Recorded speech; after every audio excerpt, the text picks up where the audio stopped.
you'd gotten to a point where you were, going, Yeah, there is no way, there is no way, and you weren't hearing.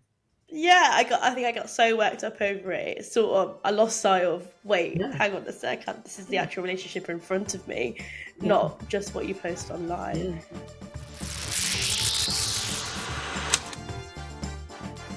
Welcome to Relationships Unplugged, powered by One Plus One. I am Serena Varja. I'm Professor Janet Reebstein. So today I thought we could speak about the impact of social media on relationships. I mean, there's a lot to say, a lot to cover about social media and what effect it's had on relationships. Mm-hmm. But I'm interested to know, in your line of work over the years, have you seen social media affect relationships more so in the past few years? Oh, completely. I mean, one of the really, one of the signs, early signs for me, was working with couples who were breaking up, particularly young Yeah. people. And it was particularly young people because actually in those, increasingly it's not just young people who use social media, but early on it was pretty much them. And when you break up, really how you get over somebody, and actually this is partly, I have something on this in Good Relations, you have to learn to live without the person.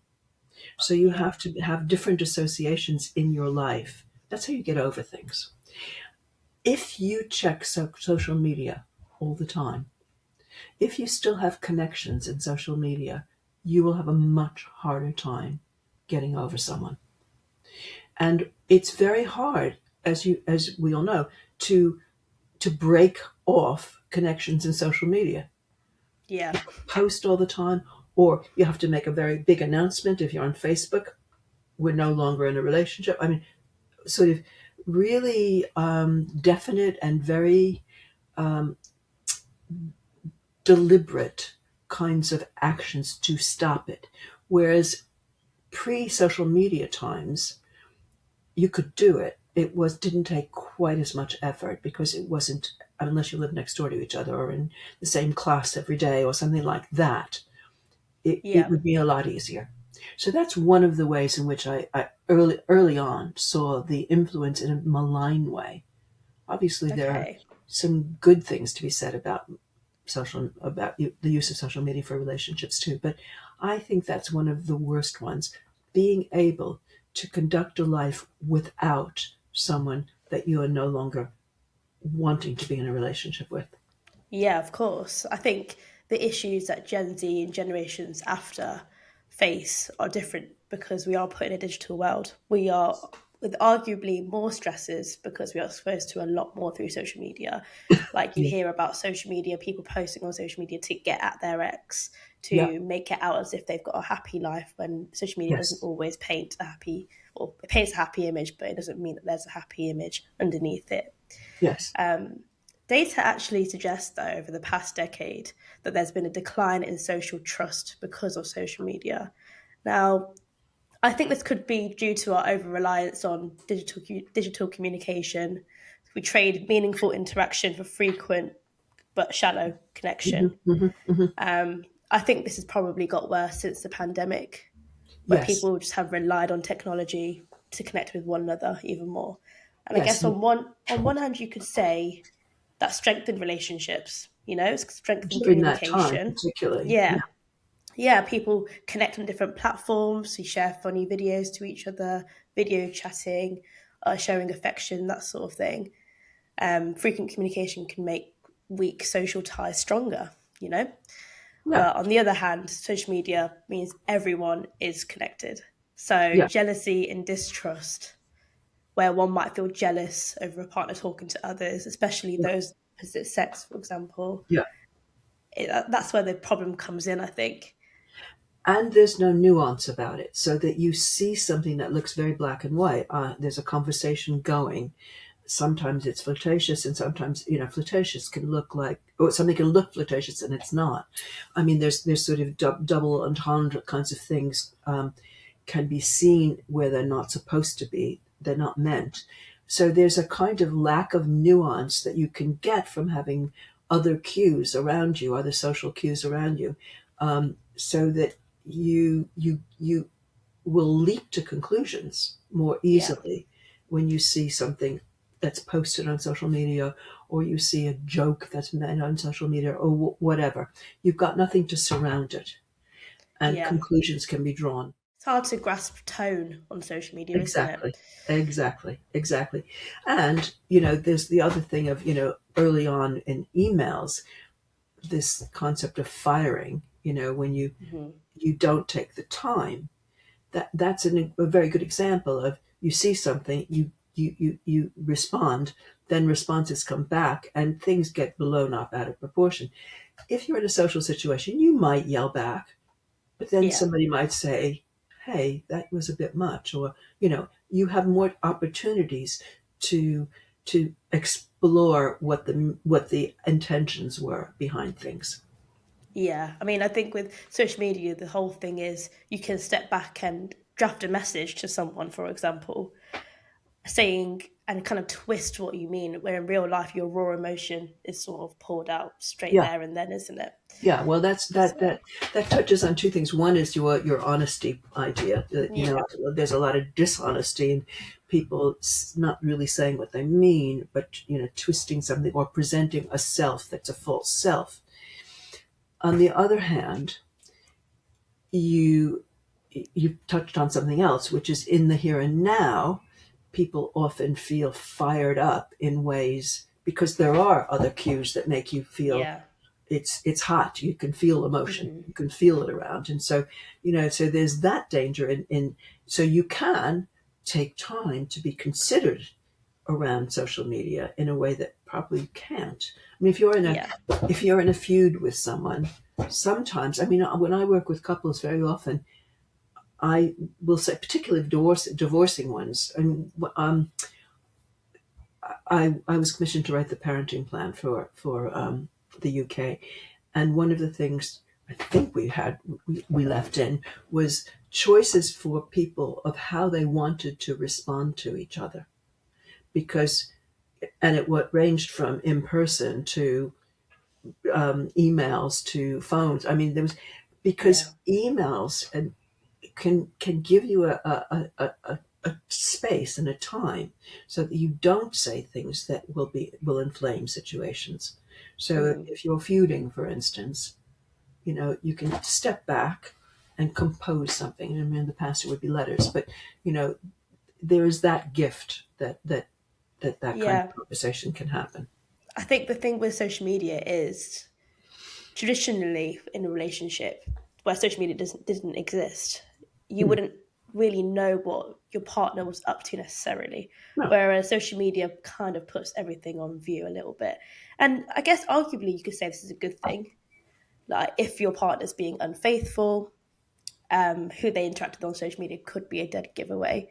yeah, But does it make people too cautious? Does it make people think that everything is a red flag? The yeah. partner might be too friendly with someone when really there's no harm in what they're doing. That's the jumping to the conclusions from the data that's not nuanced in front of you. And if and as you yeah, and you're right, there is a surround around the use of social media of dishonesty. So Yeah. there's a doubt almost built in.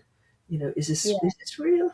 Is this person speaking from her house, or is it a get up, or somebody else's house? Is it, for Yeah. instance, that's a bad example, but um, there's all sorts of doubts built in because you're presenting something and you have a Yeah. choice in what you present and what you leave out. Yeah. That line between reality and, well, not reality is blurred, I think, on social Mm, media. mm, mm. Severely blurred. I think it However, wouldn't come. Oh, I just want to say I don't think we should lambast it too much, because it also gives people, particularly people who don't have social courage in other ways, yeah. access to a social world, or who are remote, or to a social world that they might not. It gives them a different way of coming in. Yeah, definitely. Um, I don't think you'll be surprised about this stat that I'm about to tell you, though. Okay. 60% of couples report social media negatively impacting their relationship trust. I don't know whether that was done by age group, because my suspicion is that the younger age group is more thinks that there's more of a negative impact than the older age group. Yeah, that is in line with my research as well. They are Okay. more susceptible to the effects of social media online. And less trusting of what they Yeah, see on what they see and hear from of their partners on any yeah. kind of social media. Whether that's because we've always had social media from the start. We've never known sort of dating life, if you Mm, like, mm, without social mm. media. So it opens up a whole new can of worms that maybe the old generations don't necessarily have. Well, I think that the older groups will be conducting their relationships more in a more varied fashion. They'll be, perhaps, I don't know this there may Yeah, be, and there's something to find out, maybe less likely to conduct a large bulk of their relationships online, unless they live, at distance from each other. I think yeah. they build in more, less of the relationship would take place on social media. So social media as well. It's it's one of those tools that people use to when they have trouble in their relationship. It's so easy to look at someone else's relationship online and think the grass is greener. Yeah, They have a better life, yeah. even if that's not their reality. That's what they see on social media. So it's very easy to sort of look elsewhere when you're in a relationship that you're not happy with, just because of what you see online. And Hmm. comparison around to those around us have a massive influence on us. Social media romanticizes relationships, and it isn't always real. But the trouble arises when people model their own relationships on what they see online instead of communicating their own needs It's to one always another. been thus, I would say. It's just that what we have now. See, before there would be romance novels, or there'd be Hmm. Hollywood shows, Hollywood films, and people would think that was what you aim for in a relationship. Yeah, Now you have people proliferating that. So you're not just looking at a Hollywood film. People online are imitating what they think the relationship should look like, mapped onto the Hollywood films. So we're yeah, having it, multiplied. I think that's really what we're seeing now. It's always been. I mean, I the first study book I ever wrote was, which was published in the, back in the ancient times of 1993, was a study with Martin Richards of affairs, and what we really looked at was affairs within marriage. What we really looked at was marriage. Why yeah, would people have affairs? Okay, so we looked at the concept of marriage that people were going into, and they were actually having affairs in order to supplement what they thought the marriage should be. They weren't using affairs as escape mechanisms. They were doing it going, marriage has let me down in some way, so I better try to find something to make yeah, up for it over here. Um, in a nutshell, and what they expected the marriages to be were these Hollywood, they hit a rock, they hit a bumpy road. Maybe they had, a sort of dearth of sex for a while, or hmm, lack of intimate conversations or something. Things that yeah, they felt that's the package should be unvaryingly throughout the rest of our life together. Because that's what they saw. That's what they understood it to be. It yeah. was always like that. So now we see everybody going out and showing a mythical idea of their own relationship mapped onto that. Yeah, I mean, I'm sure we've both had it where we've seen a couple online. I don't know about you, but I see a lot of couples, let's say TikTok, for example, a lot of couples posting on TikTok about their relationships, and they seem picture perfect. And then a week after they've broken up, They've and you, broken up. uh, hang on, Abs- what's going on there? Absolutely, absolutely. And So they might have there's, believed it at that moment. It might not have been, oh, we're going yeah, to go out and fool people now. But, right now we feel wonderful. And then, oh, next week, oh, I caught him with, the girl next yeah, door. Over. yeah, exactly.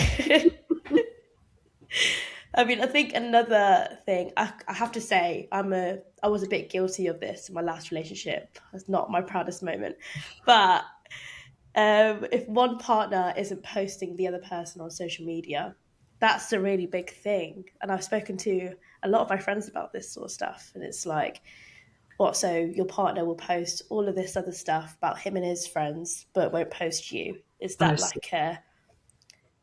And then in my head, it was like, oh, why is he not posting me? Is he ashamed? Why Yeah. wouldn't you want to share a person that you're with on social media? And I think I let it rule my relationship a little bit. I've kind of forgot about the real life aspect of it all. Yes. And you kind of go into this social media world where you're seeing all your friends and their partners posting on social media of each other, and you're not getting that. So you kind of So fixate on it a lot. you want you want the world to know that you're in this happy relationship, this wonderful Yeah. relationship. And so if if it's not there and people know you're in a relationship, then it's the conclusion is you're not in that kind of relationship. Poor you. Yeah. And the thing is, it's so funny because if you if I asked any of my family or anyone else apart from the people that I spoke to about this, like, how do you view my relationship? They probably wouldn't have said anything about I didn't like about your partner posting you. They wouldn't have probably noticed that my partner hadn't posted me on their social Would media. they have said, I don't know how much they would know about your relationship, but as looking at your relationship, would they have said, "Oh, Serena, we think you get along really well. You look like you really get on together." So they would Yeah. have made an assessment of your relationship that it was good Yeah, in person, of course. It in was, yeah, person. good. And And did that was, you feel it in person that it was good? yeah, And then I did felt you in start person it was feeling? good. And then did it start eating away at the in-person relationship that he Yeah, wasn't exactly posting? that. Because then after that, it was like, well, I don't want to tell you to do something because then it would feel not genuine. So I don't want to say post me on social media because all of a sudden it doesn't feel genuine, does it? Okay, so I have a question about that. You know, men and women have different ideas about what they want to show the world or how they think Yeah, they're showing their affection or their love. And I think women are much more likely to be proactive at talking about their relationships, and so they'd be much more proactive about showing their relationships. Now, if you expect the same to be true of your partner, to be the process to be the same, oh, I'm in a happy relationship, I want to broadcast that to the world, yeah, which would be a more female uh, possibility, a propensity. If you expect it of your partner and it's not there because that's not the way they process things, that's going to be a real problem for yeah, heterosexual relationships. definitely. I mean, if you're in a same-sex relationship and you have the same kind of proclivities, okay, less likely to happen. But in heterosexual ones, I think that's going to happen a lot. Yeah, definitely. I think it was only upon reflection that I could realize that. I think at the Okay, time so you kind that's of get another fault into, line. yeah, you get into a bit of a whirlwind with social media, with the comparison of other people, what they post, how you view another couple on social media. I think you get into your head about that. Well, I But definitely do you did. think that your former boyfriend would have been doing the same thing? No, Would definitely he? not. When I voiced my concerns, it definitely wasn't a thing. So I knew He it wasn't was looking, like, and he wasn't thinking about posting. Both no, things, no, yeah, right? none of them. So that's what I'm saying. There's a dare I say it a gender fault line Yeah, in this whole thing as well. definitely was for me anyway. Yeah. I can say Okay. that. No, I think you're probably fairly typical. I think you're probably pretty typical. Yeah, I think so too. I think I remember speaking to one of my friends about it, Yeah. and she was Yeah. like, "Oh yeah, if my boyfriend didn't post me on social media, I'd be offended." I'd be upset. Okay. And So I you was have like, to. I oh think. no, should I be offended now?" Okay. So next time, maybe be thinking about it slightly differently. And Yeah, also, you brought up about communication, how how, in general, well, social media is a form of communication, the different forms of Yeah. communication, visual, written, the whole thing, but it's not face to face. So if you're having, I mean, one of the things that we did in 1+1, a lot of the programs we put out there, a lot of the work that I do with couples is how do you get across your wishes? How do you communicate? How do you hear the other person's? Yeah. And how do you find some way of accommodating each? And that's often complex. And as I said earlier, very nuanced, and listening to the differences is going to be really hard to do online. Yeah. So if you take out that, so that would be an example. If you had been able to say to your former boyfriend, "This is what's happening. I look at social media all the time. I see all these other couples. I don't see us. It Yeah. feels I would do that if it were me. I'd be posting. Can you explain what it feels like? What's going on for you?" And you might have to Yeah. listen. And he's going, "I don't go online. What do you mean you look at other people's relationships? What do you, oh, really? You do that? Oh, would you like Yeah. me to do that? What should I do? Yeah. Tell me what kind of things I should put on." I mean, that's exactly what happened. That is exactly what happened. And I remember just thinking, am I just being dramatic here? What's going on? Well, it had gotten to a point where you were, going, Yeah, there is no way, there is no way, and you weren't hearing. I think I got so worked up over it. It's sort of, I lost sight of, wait, Yeah, hang on a second, this is the yeah, actual relationship in front of me, yeah, not just what you post online. yeah, yeah. It's definitely changed. If I think now, if I was to get into another relationship, it's definitely changed how I'd go about all of this. Like Okay.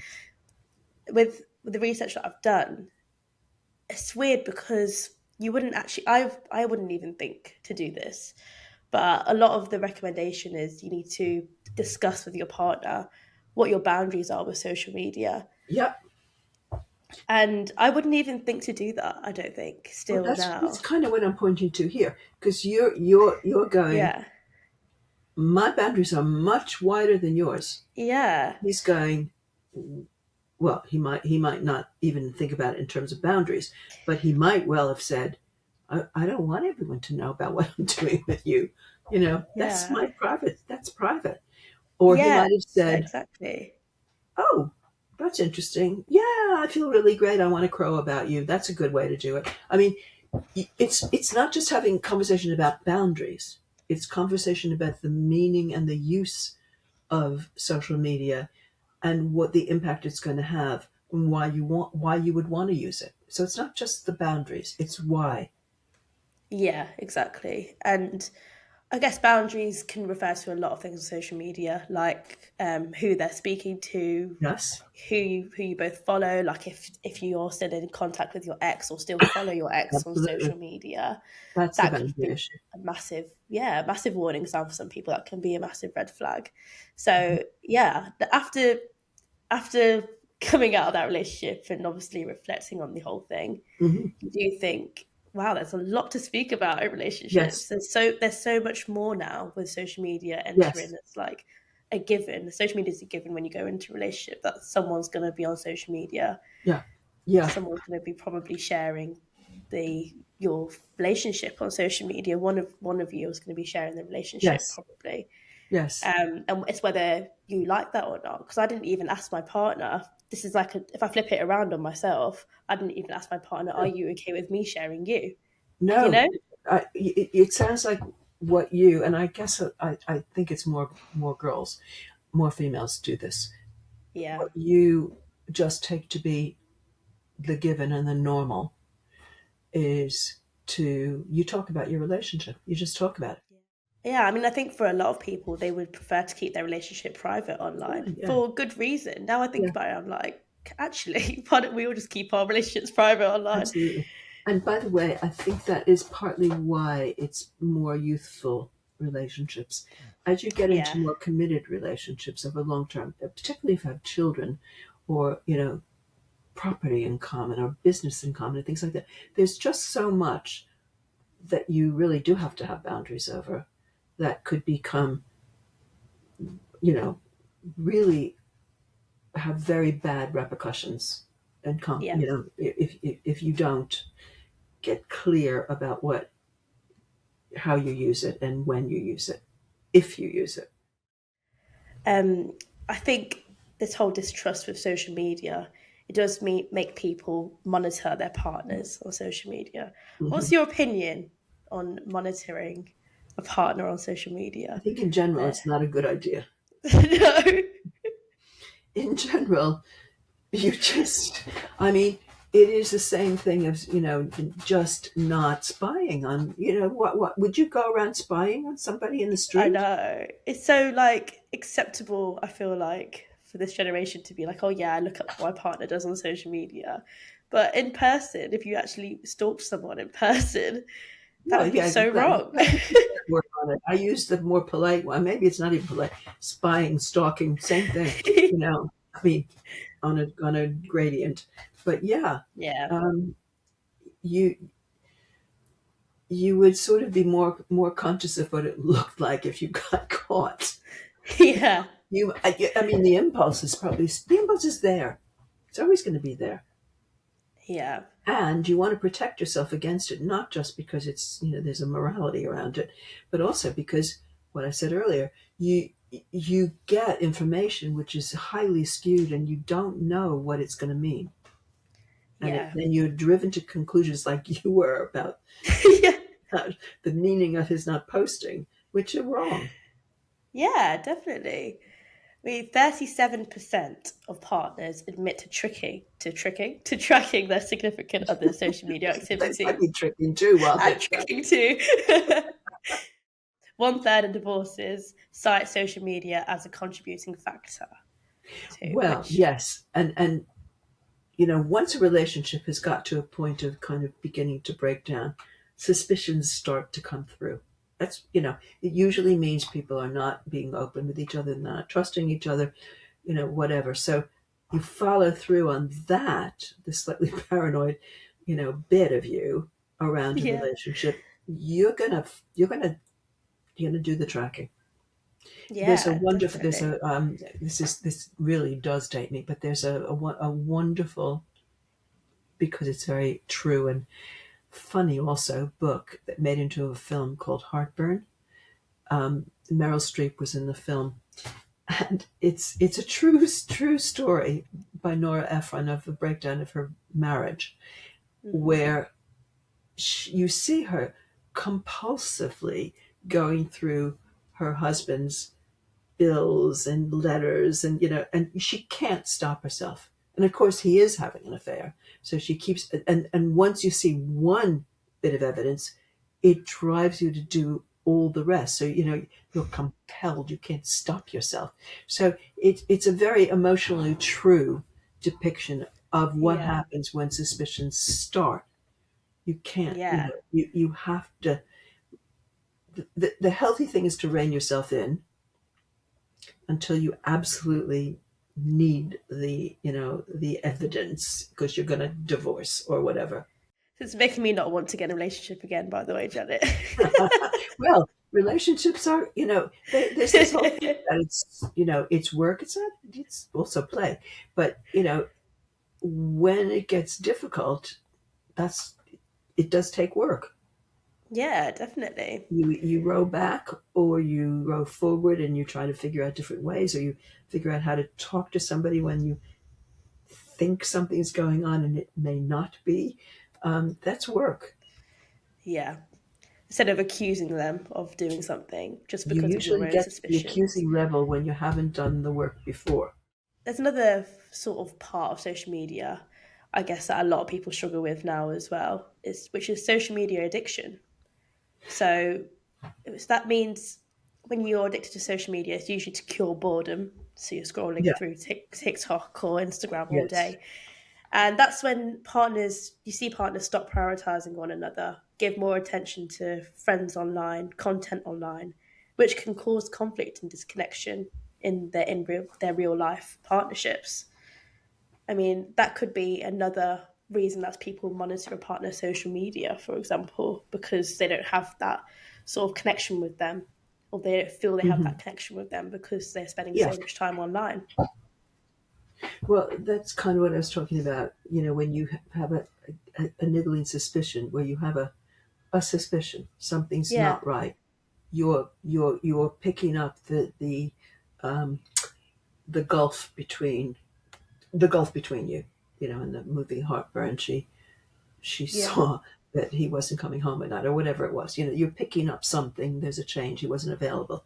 So you're picking up the lack of availability, the lack of intimacy, whatever the change. hmm, If it's around, I'm spending so much time, he's spending so much time, she's spending so much time on social media, then yes, you might go on to go, what's going on here? But yeah, it's about, you haven't done the first part of, what's this gulf? What's it about? Directly yeah. with them. I mean, I think it's important to acknowledge, though, here the positives of social media. I Yeah. think we mentioned this briefly before Yes. when Yes. you said those who are quite shy or feel like they can't Hmm. really socialize very well in real life, social media Hmm. can be a platform for them to do so. Yes.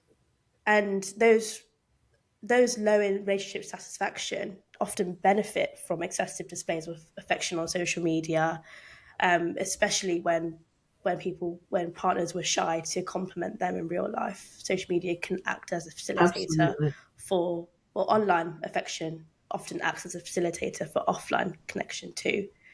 So in that sense, is if you use social media right, it's great. If you can have that Absolutely. balance, yeah, Well, it sounds to me that seems to me that what that is it gives, I'm full of movies today, and actually just movies because they both came from sources before movies. But um, the one that people listening to this might know best is Roxanne by not the not the song Roxanne, the film Roxanne with Steve Martin, and it's based on a classic play, yeah, Cyrano de Bergerac, and it's about a guy who can't, because in this case it's somebody with a very big nose, and Roxanne is very beautiful and he's in love with her, and he doesn't think he has a chance, but he communicates with her with love letters and sonnets and beautiful speeches that he gives to a handsome man to say to her, and she falls in love with the words. ah, And then, of course, he's unmasked. She talks to the handsome guy, and he can't get a full sentence out. And she realizes that she's not in love with him, and she's in love with the guy with the big nose, who is the guy who's written these beautiful things. yeah, And so that's a sort of encapsulates what I think social media, the written bit particularly, can do. yeah, Or if somebody's terrifically comically talented or something, can do something on TikTok, there's an extra bit for them to show who they are to somebody they want to connect with. I guess in long distance relationships, especially Yes. where distance would usually create a void between partners, Yeah. social media helps to keep them connected. You can Yeah. share funny posts, Yeah. say, "Oh, I thought of you when I saw this," and send it Yeah. to them, and it kind of reminds them that someone is there thinking of them still. Yeah. And I think a big one as well is looking back at past messages. You see nice messages from your partner, and you can always look Yeah. back at them to remind Yeah. you, oh, we don't need to let social media get in our way. We've got these nice messages You too. have a record. You have a Yeah. record of things that are not so good, but you can have a record if you want. It's like photographs, a photograph album, but you have a really accessible, continual, because social media is right there. You don't take out a camera and see if there's film in it over, in the days past. It's just there. You can Yeah. do it, and so you have an immediate record. Yeah.